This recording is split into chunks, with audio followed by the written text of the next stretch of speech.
మహిళల సైకాలజీ తెలిసిన ఎవరు వారితో కొన్ని కీలకమైన విషయాల్లో రిస్క్ తీసుకోరు. కానీ కొన్ని రాజకీయ పార్టీలు నేతలు మాత్రం సాహసం చేస్తుంటారు. తెలంగాణ సీఎం రేవంత్ రెడ్డి అదే చేస్తున్నారు. 1 కోటి మంది మహిళలకు ఇందిరమ్మ చీరల పంపిణీ చేపడుతున్నారు. ఇందిరాగాంధీ జయంతి సందర్భంగా ఈ కార్యక్రమాన్ని ప్రారంభించనున్నారు. గతంలో బీఆర్ఎస్ కూడా బతుకమ్మ చీరలను పంపిణీ చేసింది. పెద్ద ఎత్తున వాటి కోసం నిధులు కూడా కేటాయించింది. కానీ మహిళలు ఆ చీరలపై సంతృప్తిని వ్యక్తం చేయలేదు. 50, 100 కూడా చేయని చీరలు పంచారని రోడ్లపై వేసి తగులు పెట్టారు. చాలా చోట్ల చీరల్ని పాత దుస్తులు ఉపయోగానికి వాడుకున్నారు.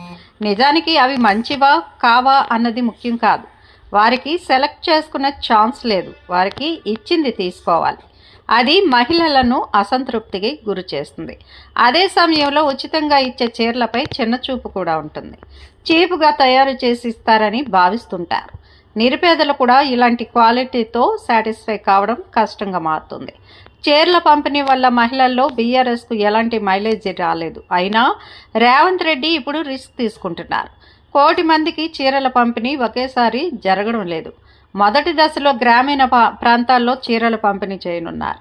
2వ దశలో పట్టణ ప్రాంతాల్లో చీరలు అందజేయనున్నారు.